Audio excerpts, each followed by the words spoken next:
Well, I'm stood here in my garden and the sun is about to drop down under the tree line over there on the other side of the fields.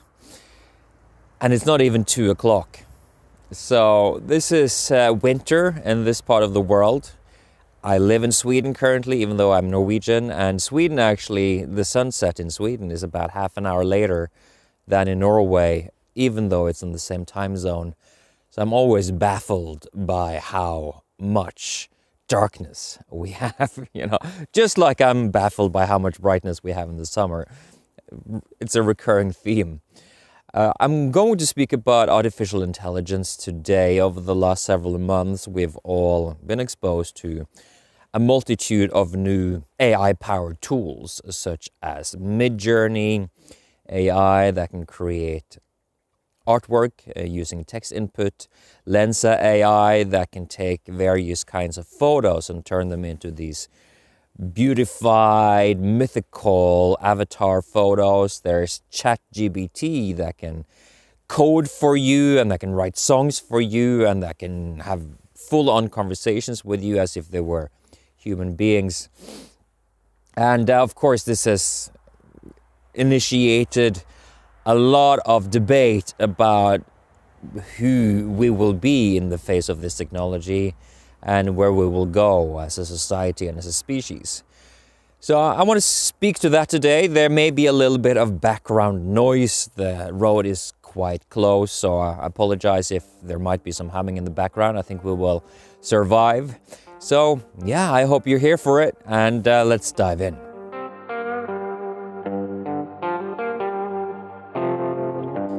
So the biggest impact in my own sphere of friends, networks, family, of AI over these last couple of months is seeing all of these Lensa AI avatar photos pop up. Of course, they're not photos, but what do you call them? Avatar illustrations. And ever since I saw them, I felt a bit icky about them. Now they're beautiful, and I understand why people want to have a beautified version of themselves that looks absolutely mythic. Some people end up looking like Egyptian gods with this technology, so of course it is compelling to use it. I have chosen not to. There is a warning light that is blinking for many of us right now. Many are really suspicious of this technology, and some just find it fun. Like, oh yeah, let's see all of the cool art I can make using myself. As a protagonist, don't need to go to a graphic designer, don't need to go to a painter or a photographer. Seems like AI will be able to do pretty much everything pretty soon. What does it mean for us? AI is an imitation of the mind, as far as I'm concerned.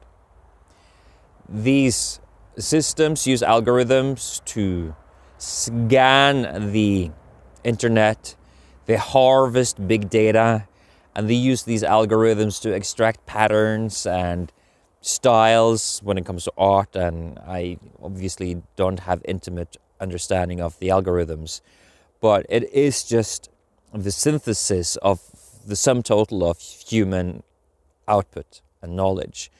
But that human output, that human knowledge is always the surface expression of a deep internal process.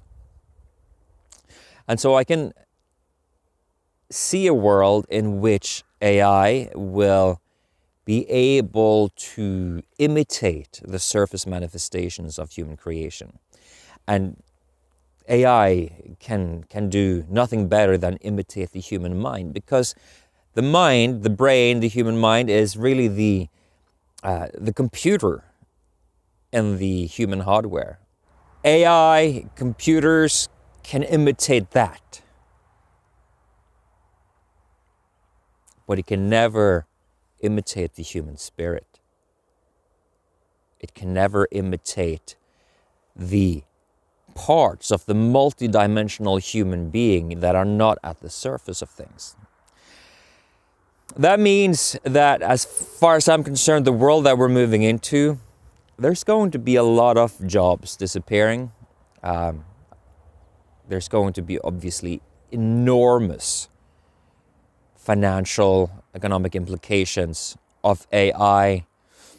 We also have our technocrats gathering in Davos with the World Economic Forum that are gathering like vultures, you know, and just waiting to take humanity because, you know, AI gives them all kinds of power to control, to oppress, to do things that have been the wet dreams of self-proclaimed elites for a very long time. And probably they will succeed with regards to the part of the population that hasn't learned to be in touch with the multidimensional human experience. So what I mean by this is that if we do nothing more at this point than to live in the brain and we pretend to be atheist or rational, you know, we're probably headed into a very challenging time. And we're already seeing the manifestations of how atheism is actually now a religion.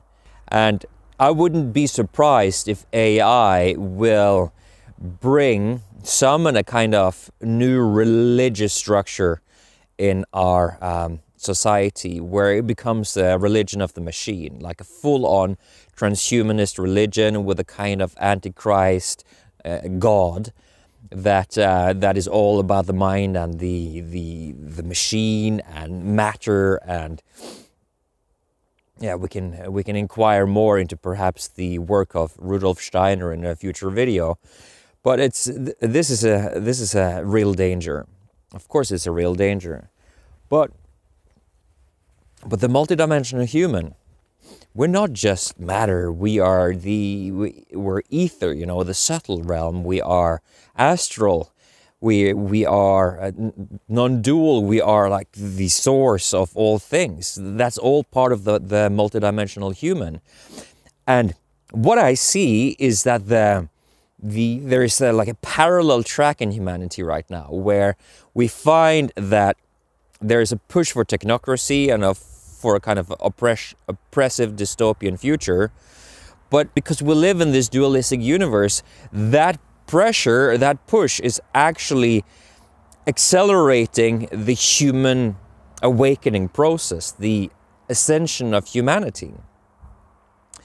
And so as AI starts to press in on us in a destructive way, because that's certainly going to happen, although AI can also be used constructively, we have this internal experience. At least I have it. I don't know about you, but I have it, and a lot of people around me have it, that there's like this deep internal compulsion to awaken, to become all that we are, to tap fully into the divine essence. And there is a spiritual dimension of our human experience that AI will never be able to imitate and will never be able to conquer, if that would ever be a question. You have free will, you're a spiritual human being.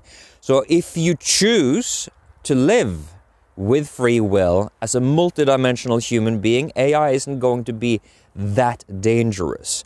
And so this is the time when we really need to tap into God, to fully embrace our multidimensional nature. And that's what's going to get us through this. Our sovereignty, our intuition, our felt embodied knowledge is what have been getting a lot of people through this pandemic period without doing dangerous things to themselves, shall we say. Without succumbing to authoritarian rule, modeled on what we have seen in the past. It is that deep human spirit that has been kicking in and ensuring that a lot more people have said no than maybe some people had expected, and that's a wonderful thing. So I think we all need to be a little bit wary, because the main weapon that is being wielded against humanity right now is that of convenience and comfort. So the more convenient things become, the more we start to lose our sovereignty, our agency, our thinking, our faculties. And I see, for instance, these Lens AI photos, and it's really convenient to have these really cool photos. But am I starting to think that AI can capture my essence? Oh, look how amazing I look. I look like an Egyptian god. They captured my essence. Like, am I giving my essence away to a machine? Is that where I'm going with it? Because it's a slippery slope. Domino by domino, we will be sucked in to the transhumanist paradigm by the occult undercurrent of artificial intelligence. Don't let that happen to you, because we will prevail. I'm not too worried about myself, but I'm worried about humanity as a whole. But we are also awakening. So I think we will, at least many of us, will do just fine. But it's something to keep a close eye on. So that's what I have today. I'm going to show you here before I end. And time is 1:45. Trippy. I'll see you in the next video.